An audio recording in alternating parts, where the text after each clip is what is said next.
Nimekaa hapa for good 9 years nikifanya nao watu na saa hizi wanakaa na hakuna no investation, hakuna kitu yenye una invest. Serikali yetu haina principle of saving. Ukitaka kuendelesha na kuwa na maendeleo, you go to embrace the principle of saving, ambapo unakusanya pesa na hizo pesa unaweka mahali pamoja, ili zinapokusanyika hata unaweza simamisha mambo ya maendeleo kwanza kwa muda fulani, then you accumulate enough capitation ya kuwezesha kuendelesha mambo yako ya maendeleo.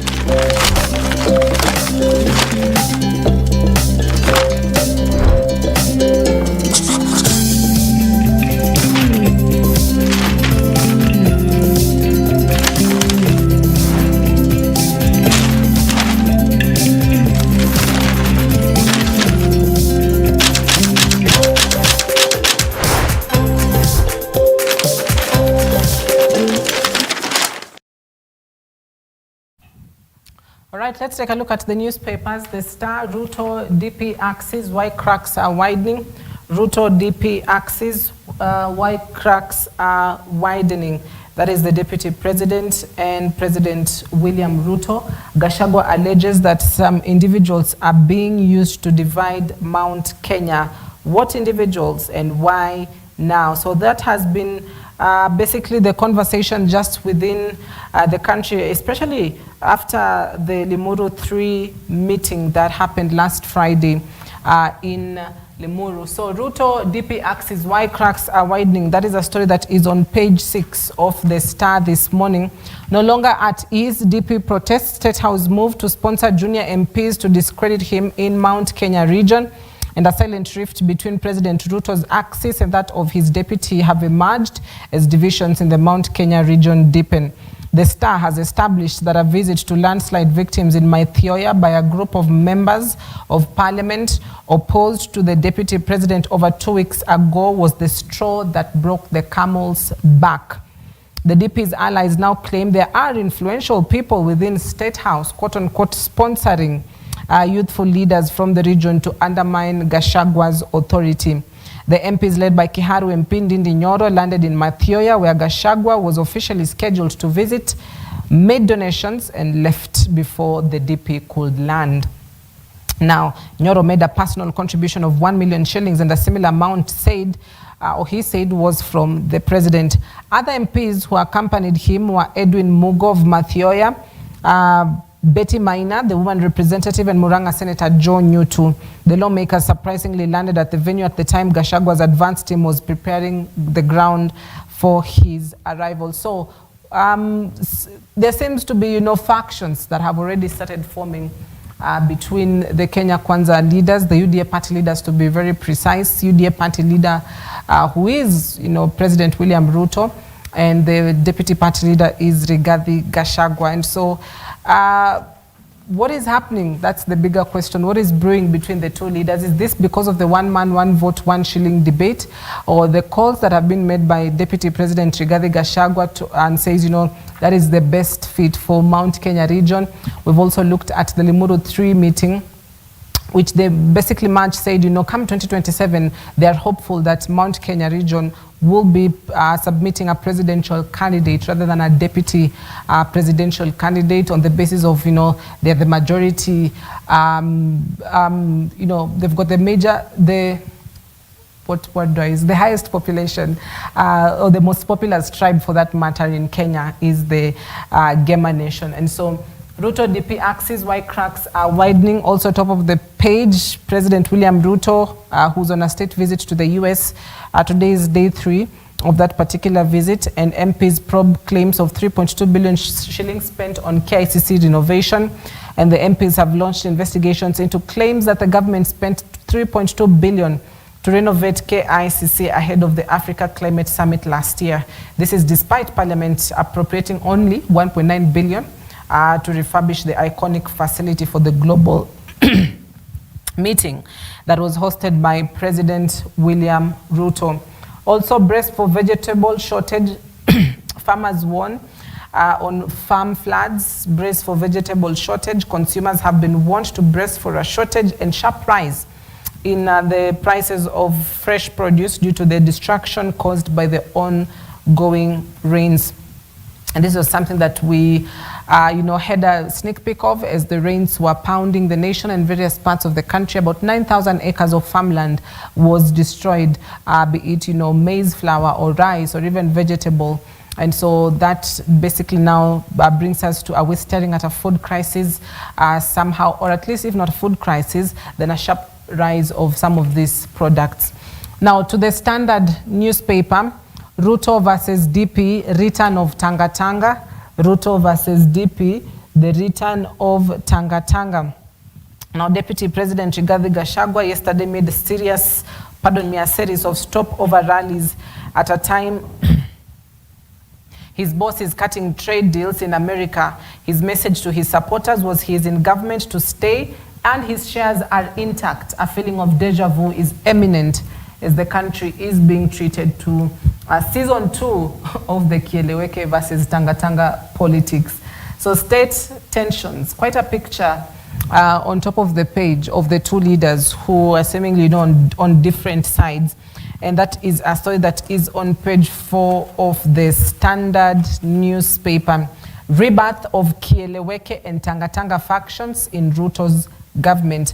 Gachagua and his allies have been claiming they are being shortchanged. Question is, by who? Even as the protests are akin to President Ruto's claims previously that he was sidelined. Now, there are signs of growing factions within the ruling Kenya Kwanza coalition, a true testament that things might change, the more they remain the same. The unfolding political events in the Mount Kenya region reveal the emergence of two factions akin to the Kieleweke and Tanga Tanga movement, which was then witnessed under the former President Uhuru Kenyatta's regime.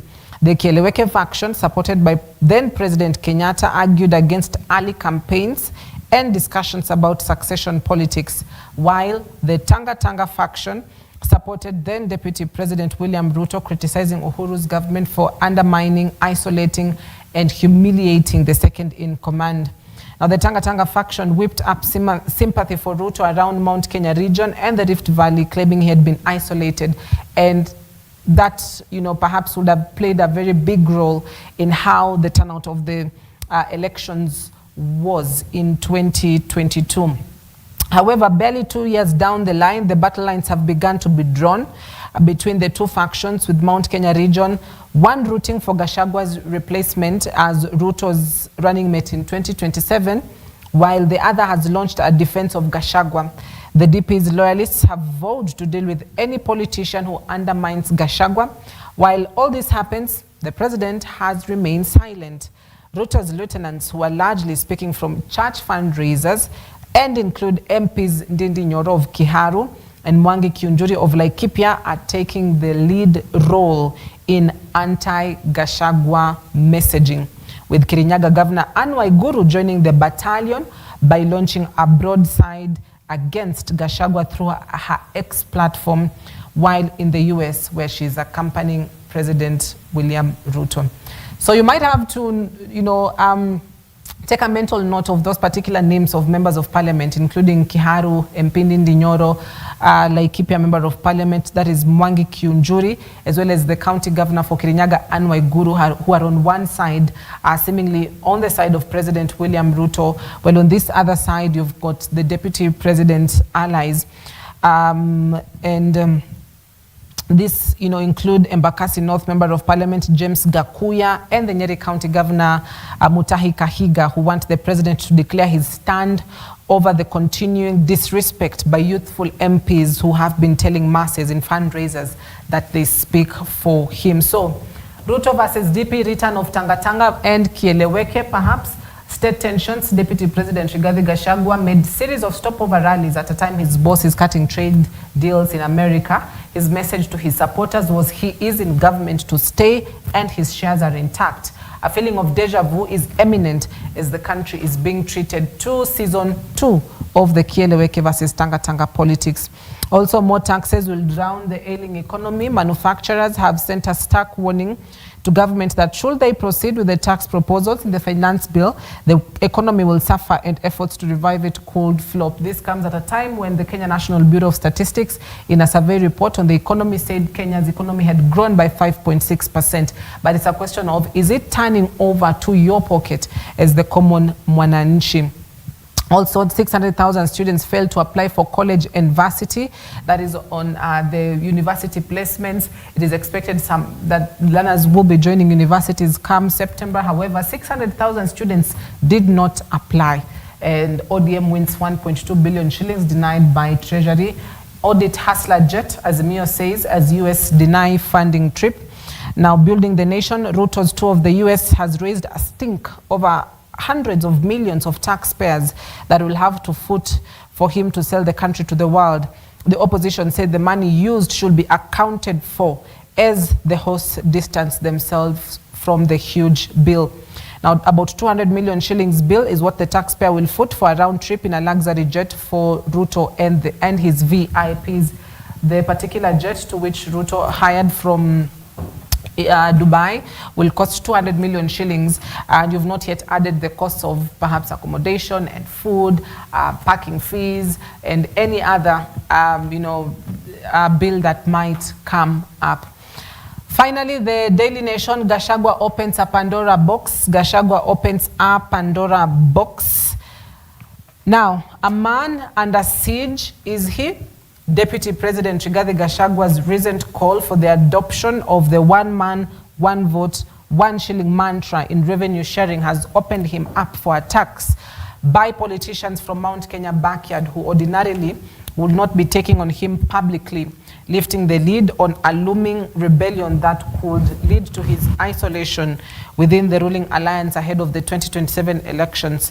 But the truthful man tells his rivals to continue dreaming and accuses them of being traitors, even as his boss Ruto maintains a studious silence. Has the DP opened a political Pandora's box? Well, they have exclusively, or at least widely covered that story on page 4, 5, 6, and 8 of the Daily Nation this morning. Page 4 talks of why Gachagua is a man under siege in Mount Kenya, perhaps over the members of parliament and leaders that are not siding with him. Page 6 speaks of DP fights back as he warns of traitors, while page 8 talks of Gachagua revenue push sparks outrage. And that is on the one man, one vote, 1 shilling debate that has sparked outrage amongst other leaders, not just within Mount Kenya, but also other leaders from, including pastoral communities, for example, who say, that is not fair for other groups. Also, top of the page, more than 500,000 Miss University College slots. More than 500,000 students who sat for the 2023 KCSE exams have not been placed in tertiary institutions, dealing a severe blow to the government's 100% transition policy. In results released by the Kenya Universities and Colleges Central Placement Service, just 258,000 out of the 890,000 students eligible for degree, diploma, craft and artisan certificate programs have been placed. So 100% policy, well, no doubt that is impossible with those kind of numbers. So those are your paper's headline. Gachagua opens a Pandora's box on the Nation. The Standard, Ruto versus DP return of Tanga, while the Star speaks of Ruto, DP axis, why cracks are widening. Those are your headlines on the newspapers.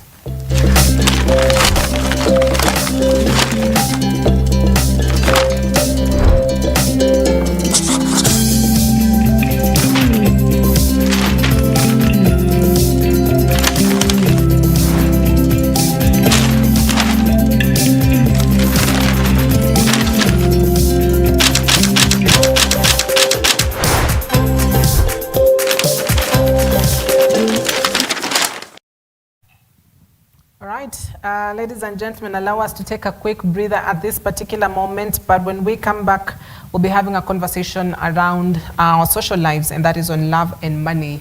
Do they go hand in hand? How much of a factor is money as you are in that relationship, dating somebody? So that conversation returns in just a bit. Stay with us, don't go too far.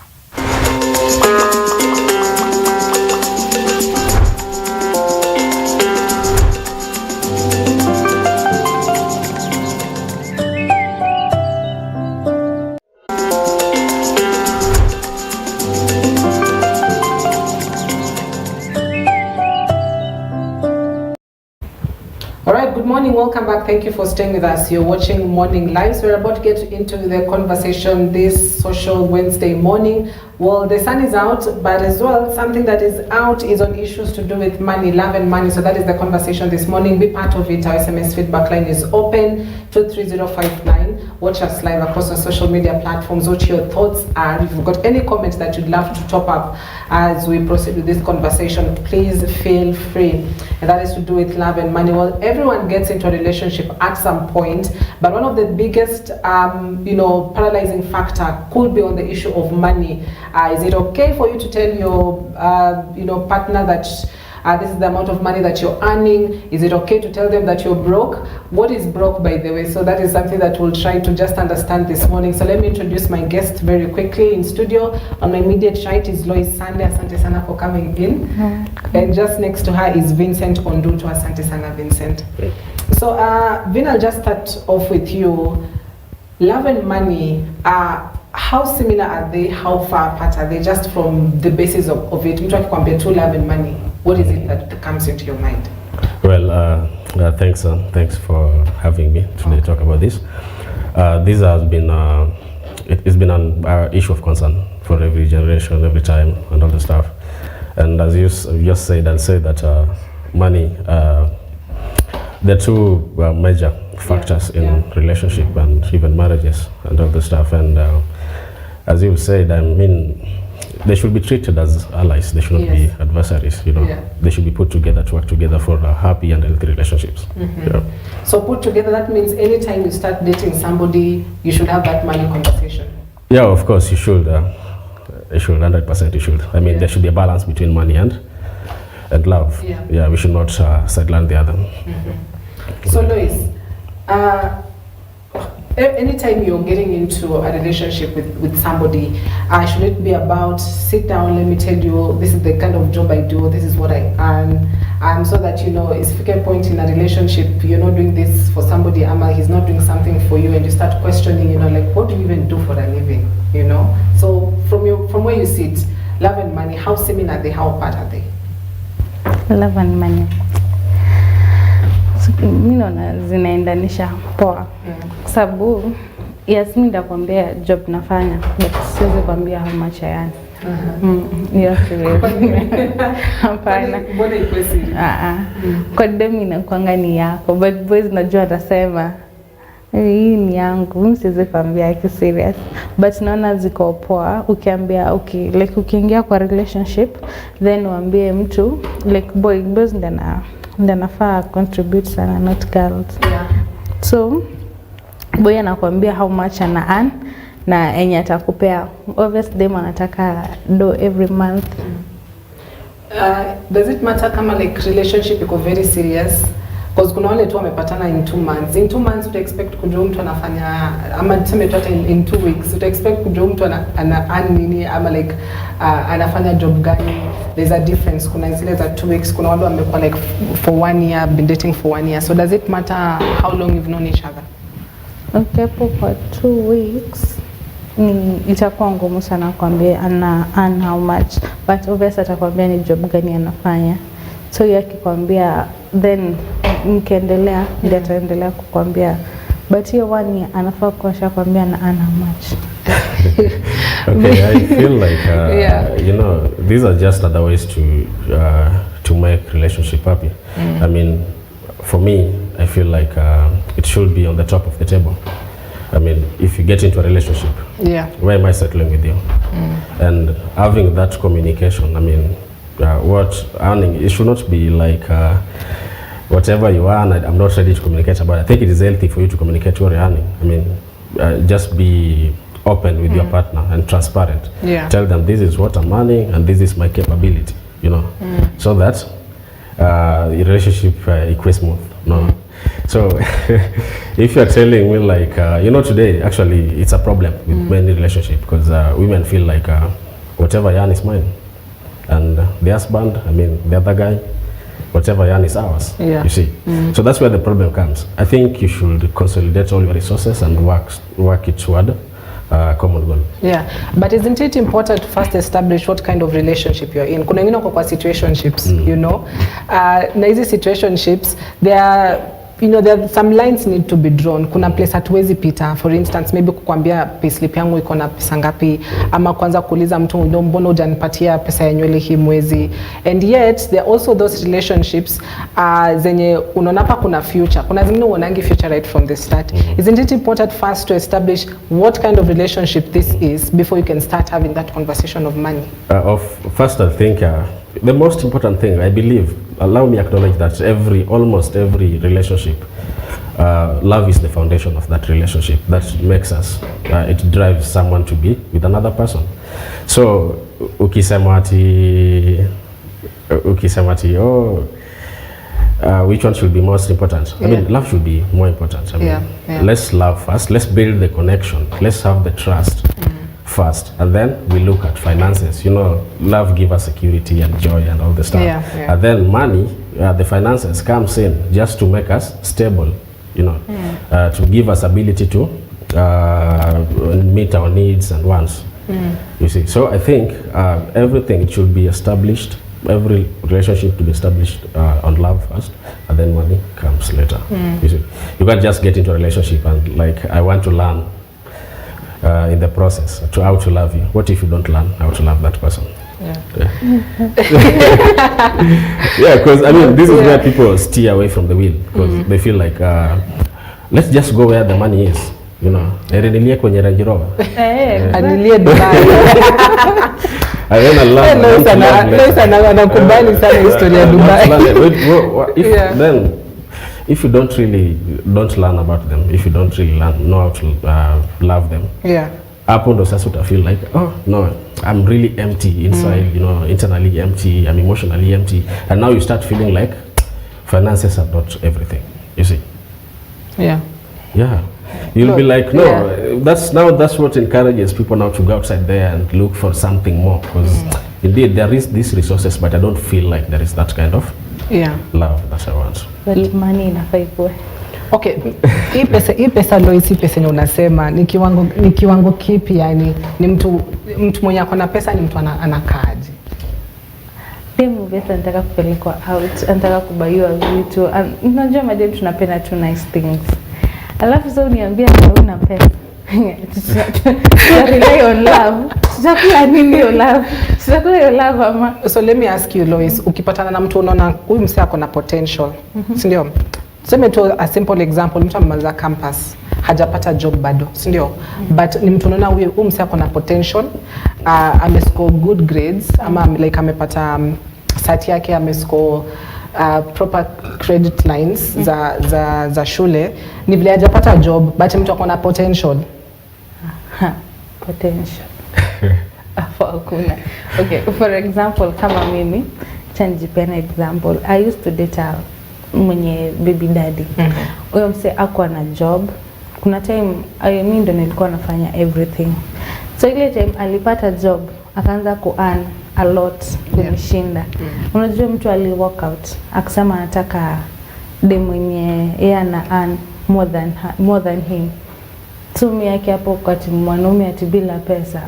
Mimi nataka mko na potential, tutaenda kupata na mbele ukishapata hiyo pesa. Uangalie character jamani. Mapana. Kwa sababu mwanaume utakaa na yeye kwa hiyo shida yote mmepitia, but the moment atapata pesa, what will change? Nimeona wanaume wengi akichange. The moment anapata pesa, utamsikia kuna dem fulani na wewe unabaki hapo tu ukiteseka. At love, your love tuweke kando. No, it's those are perceptions that people have outside. And bad experiences. I mean, yes, bad experiences. There are divorce rates and unfaithfulness outside there when it comes to money and love. You know, it's very sad how society today has put it. It's between money and love. It's either you choose money or you choose love. Unlike the traditional society whereby people get in betrothed without even knowing. And at a point in the middle there when let us just look for love. You know, money will come later. But today, it's very shocking. Mbona iko difficult like kuangalia character ya mtu at this modern day age and era? Mbona ni difficult kuangalia character ya mtu, Lois? Character. Ama sio character development. Very patient. Wewe hapana. Huku nje auangalie character. So itafuta tu pesa. Mimi akienda sayera nikisema nataka kudate, at least najua mtu tukiingia kwa relationship tunakaa chini na mwambie mimi nitakuwa nafanya hivi na hivi na ufanye hivi na hivi as long as akona pesa. Lakini kama hauna, what if uingie kwa relationship na mtu akona pesa, si ndio? Alafu eventually something happens to apoteze job, pesa zipungue, utamwacha? Hapana, hapo nda understand. Hapo nda understand. Hapo at least nda understand utakaa tu na yeye. But sasa kwa watu wenye mnakaa na yeye every like hana do, then akikuja kupata do anakuja na kuacha. Vincent, should it be that let me work hard, let Vincent work hard, tukipatania mbele ni sawa, kila mtu akwe na pesa yake, to an extent that sita feel unanitumia and you won't feel like you're using me for my money? Should it be about that now? Like I said, that should not be the foundation of the relationship. I mean, if you find each other, be it when you have something or you don't have, let's be clear on the table. You know, what wanasemaga umeleta nini on the table? What have you brought on the table? So let's just be clear. And personally, I value teamwork. I mean, build teams. You know, I like what you have. Let us bring it together. Let us discuss the compromises, you know, the bills and all the stuff. If you want to give the 50%, you know, you are allowed. You know, society has put it like men should be the providers. I mean, you should give 100%. Sometimes it's very challenging. Like I've told you, things are changing today. Yeah. So it is good to have the 50-50 because today, like I don't know what's difficult for you ladies, because you know, if you want, it's very sad when we say we want 10 men, you want 10 men in one man.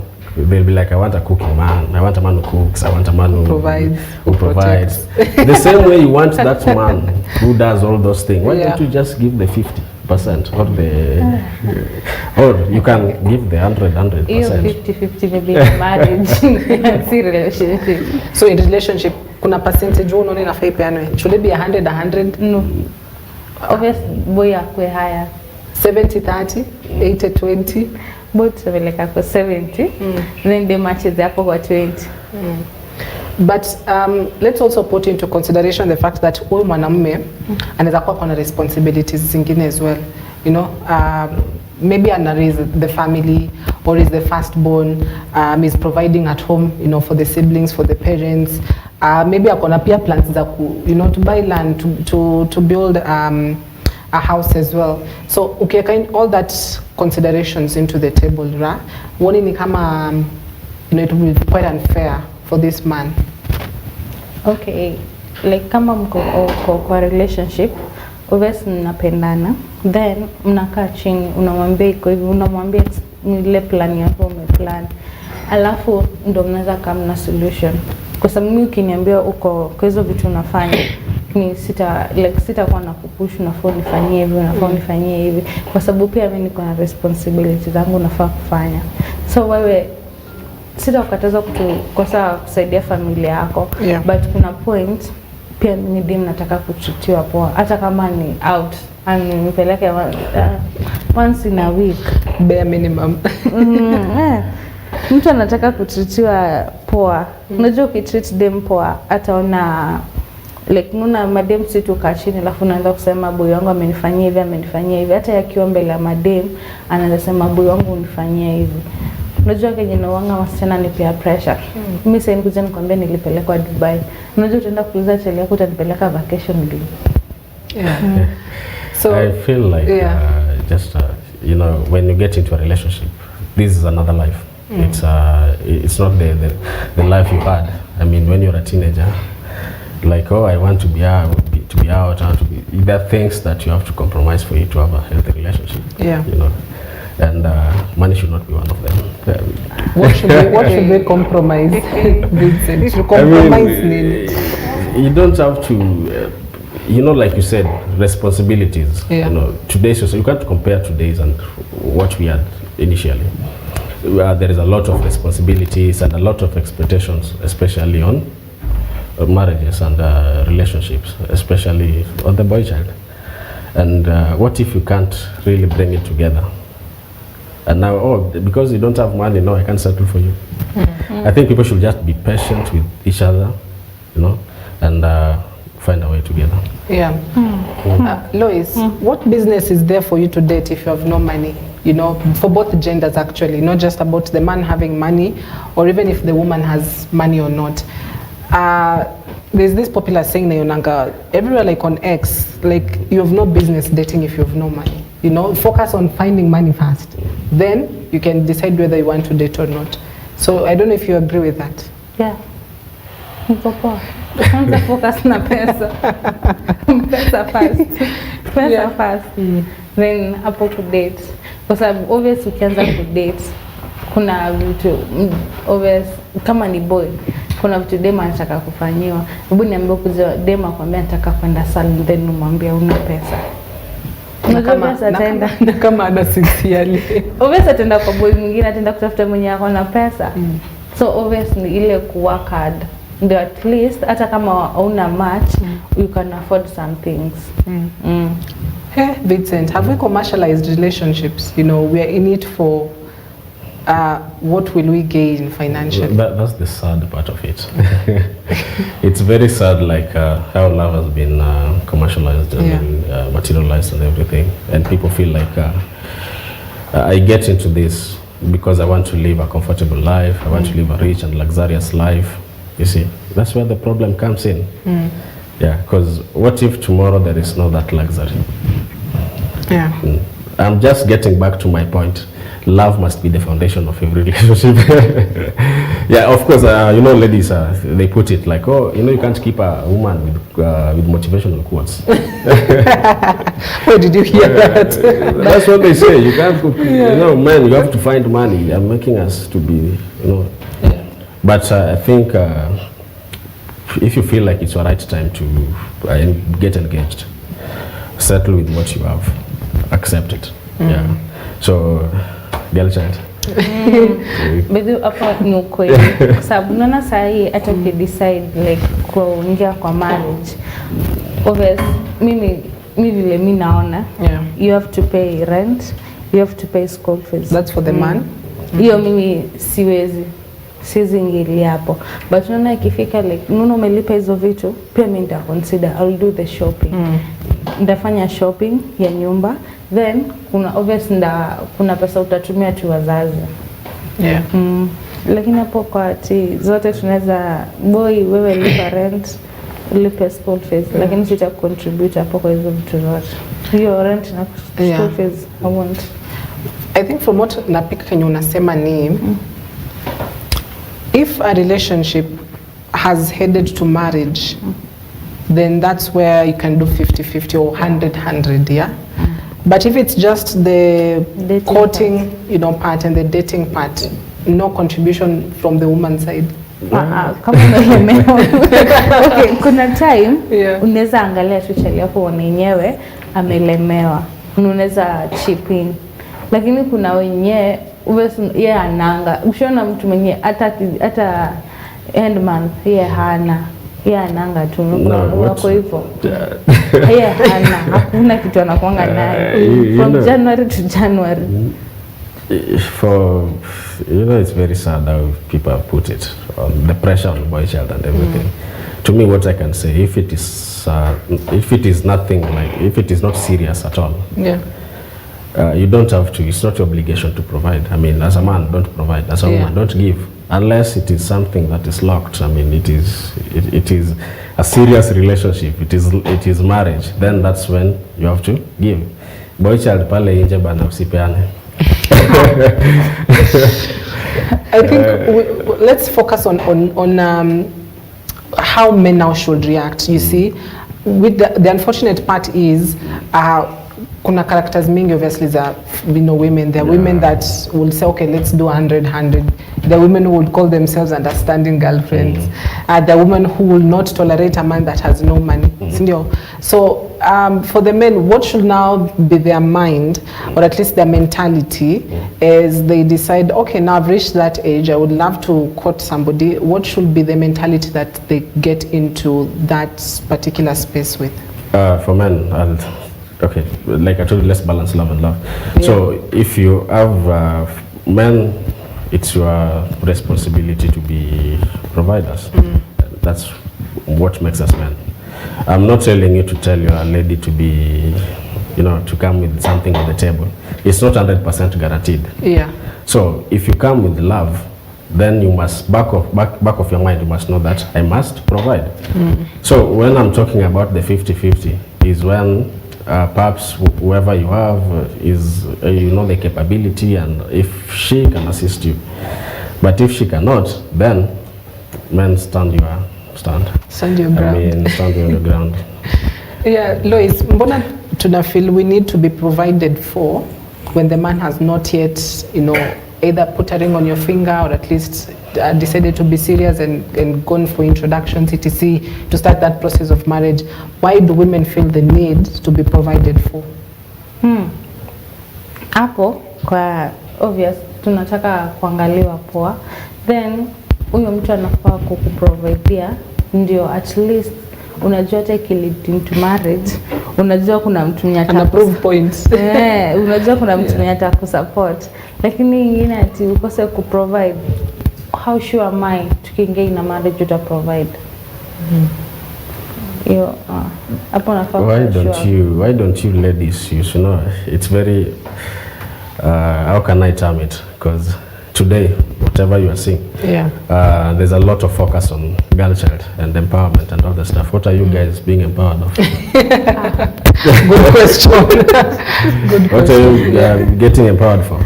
You are getting empowered so that when you can stand for yourselves, and I think you should bring that idea to the relationship process. We can provide, both of us. You see, that's what I'm advocating for. Let's do a teamwork for an healthy relationship. Yeah. And a successful one. Are we empowering the women more? We're forgetting to empower men. Of course, it's all over. You've seen organizations and everything. They're empowering. The focus is on women more than it is on boy child. And boy child are using it, and the expectation and the responsibilities on it. You see. So why don't women now come and help us as well with this empowerment that they have? They should not just sit there that, we should be provided for. I need to get me out. If you love me, my love language is buy me things, take me out. Take me to Dubai. Take me to Dubai. Okay. Yeah. Ikifika to that point ya kwenda vacation, at least aponda kwa tutakuwa tumebuild something. Mimi nitakupea ideas, ukifanya hivi utasucceed. Unajua madem saa zingine upeananga ideas, kwa sababu unasema kananga behind a successful man there is a woman. Sasa tunapeananga ideas. Obviously ile time utakuwa tumesimama, nataka kushitiwa poa kwa sababu nimekusaidia back there. Mbona usinitreat sahi poa? Nataka kututiwa poa, vacation tutaenda. Out hata kama tuko ina marriage na uko na watoto. Obviously dem anataka kupelekwa out. Hata kama kwa age, kwa kufikisha 80. Bado out ipo. But doesn't that now mean that tutakuwa tumefocus on the wrong thing completely? Because ni sawa utapelekwa Dubai, utapelekwa Mombasa, utabaiwa flowers and everything. But this man atakuwa na very questionable character. Perhaps to the extent maybe he's even seeing other women, At that point, don't you think now we need to take a step back and say, okay, money aside, we also look at the character of this person?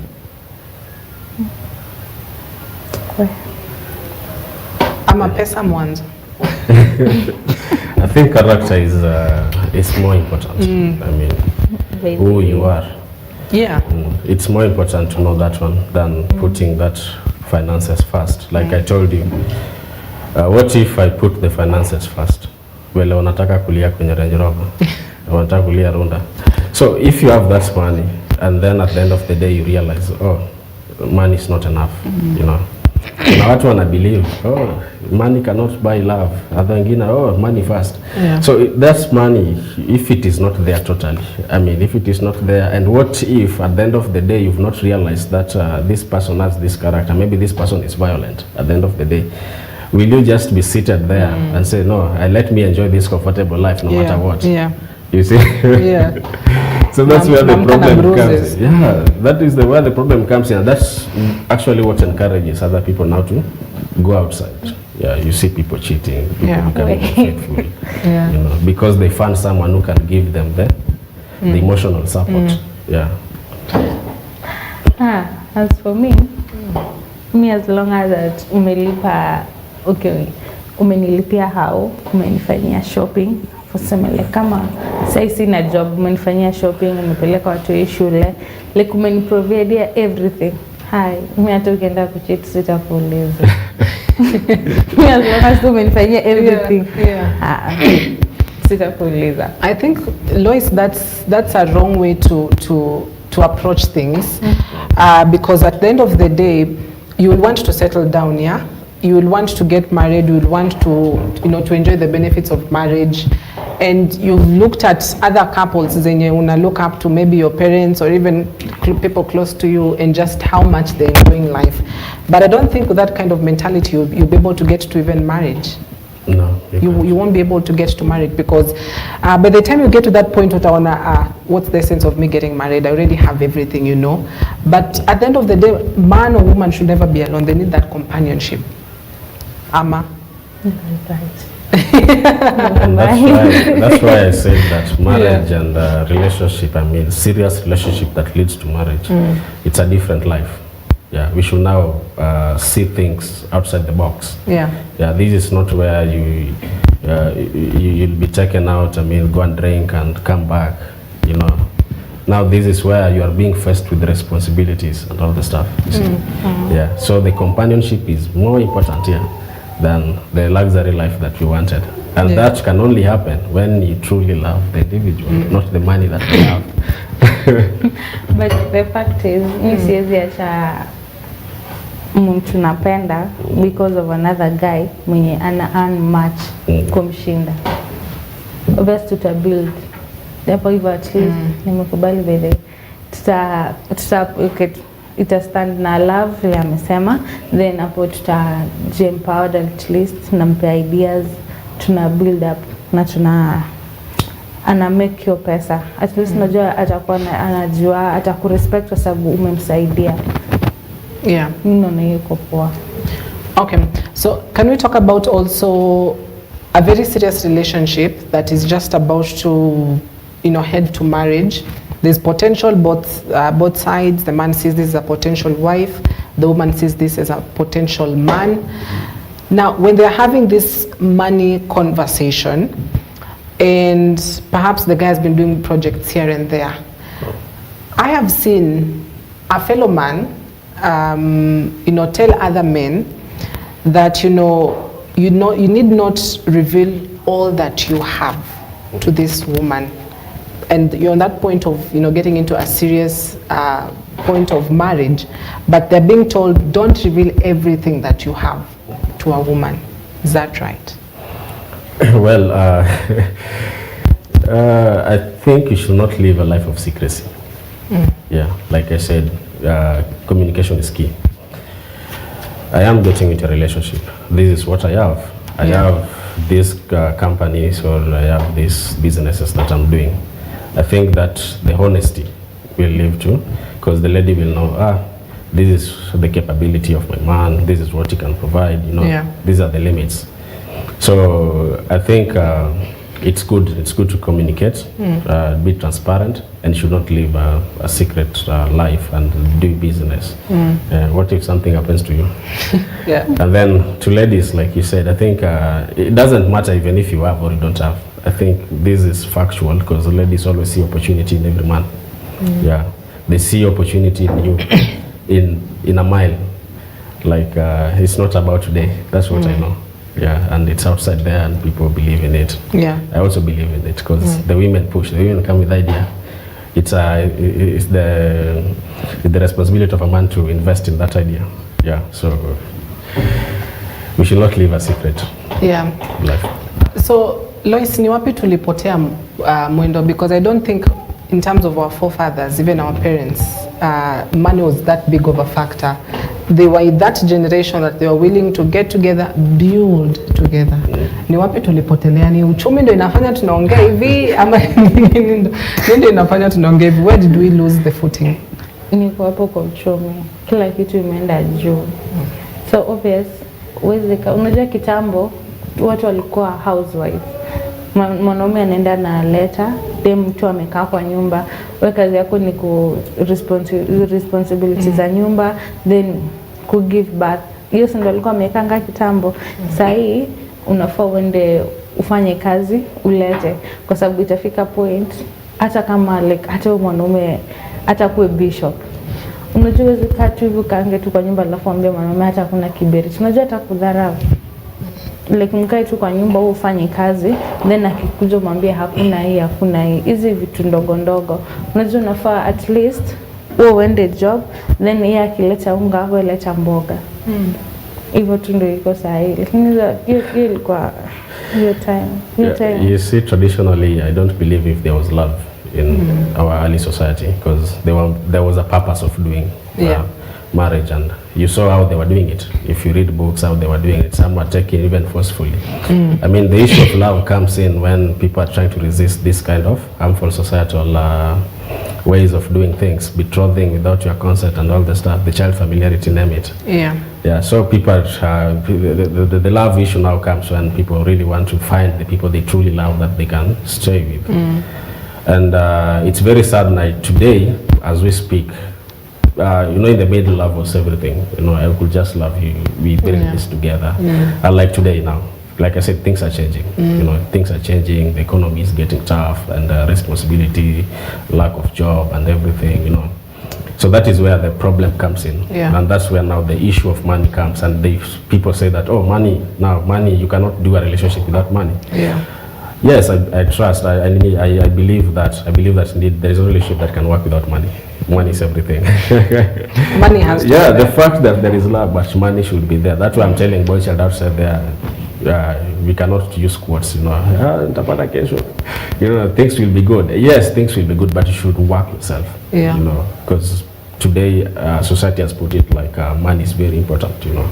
And without money, that's where people go wrong, because mimi kama una pesa siwezi. That's now the ladies. To man, you know, to man is very normal. You will find a man having a woman who is unemployed, living with them, a very poor woman. But you can never find a woman who is wealthy, living with a poor man. Unless it's intergenerational relationship where we have the sugar mommies and the sugar daddies. My lord. So that's where we go wrong. Is it possible for a man to actually date a woman that earns more, or, you know, has accomplished more? Is it possible? Or will there always be that gender lines in his natural and hey, you know? There is nothing wrong with that. There is nothing wrong with that. But I know men always feel, you know, men dominate, and they feel like, we should be the providers. And when a woman do not ask, they'll be like, where are you getting it, you know? So I think it should be normal. You should take it normal. Have a woman who earns more than you. Yeah, it's just okay. Is that okay, Lois? Ama hapo kuna mshike. The problem is when they earn more than you find they do not responsible. It's their money. And then they pressure you. But some women are grounded. Kuna wanawake wako grounded in such a way that they might earn more, but they never a bit in your face that, you know, I earn more. Unapata, they're willing to do things, but not really, you know, pester you about it kila saa. Unajua nililipa rent. Unajua I did this. So is it okay if a man, or is it's okay obviously, yes, but is it possible that a man will get a woman who earns more, and they're willing to just be patient and, you know, and just wait upon their time to come, when they also maybe get a job or get money? Yeah, iko possible. Ungeza kuwa na dem mwenye ana earn more. As long as hapo kuna love na respect na trust. Hakuna kitu like kitakuwa mbaya. As long as napenda huyo dem ama huyo dem anakupenda.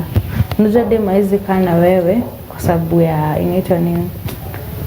Lakini kuna mademu nakanga na mwanaume kwa sababu ya pesa. Dem mwenye anakupenda anaona akingi, yani anaona kuna place mnaenda. So hawezi like mtaka tunaenda hata kwa ile kuji brag ati mimi nafanya like as long as you dem anakupenda mtaishi tu poa, very peaceful. So as you are in this conversation, ladies and gentlemen, how can money as well make a relationship work? We've looked at how it breaks a relationship, but then how can it also make a relationship work, you know? Yeah, just to conclude, I feel like we should know how to balance love and money in relationship, and my key thing, we should communicate. Let's communicate, let's be honest with each other. Speak your limits, speak your capabilities. This is where I can. You should not overstretch.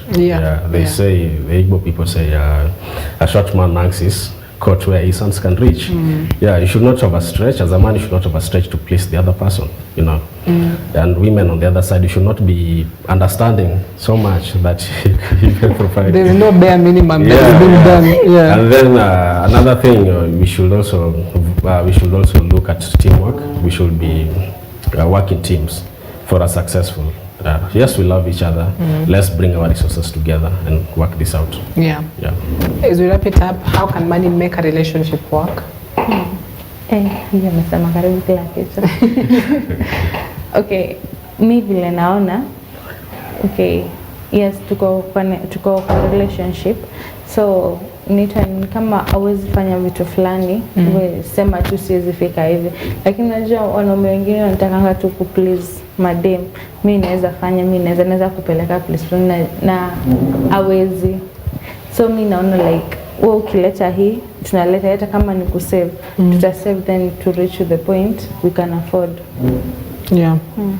All right, so asante sana to both of you. Lois, Sanda, thanks for coming in this morning to give your views, as well as Vincent Onduto, asante sana for coming in to as well give your views on love and money, how it can make and break a relationship. And I really hope that aside from money, we also look at character, because I think at the end of the day they say, character really tells you more about a person rather than chemistry. You might have good chemistry, money is there, but what is the character? Is this somebody that you'll be happy to take home to your parents and say, okay, now this is the person that I've met, this is the person I want to settle with? Choose a father, choose a mother to your future kids. So that is where we wrap the conversation this morning. Thank you very much for your thoughts and your company as well. Keep talking to us across our social media platforms. Give us your views and let's keep the conversation going. My name is Cynthia Nanjala. Have yourself a wonderful morning.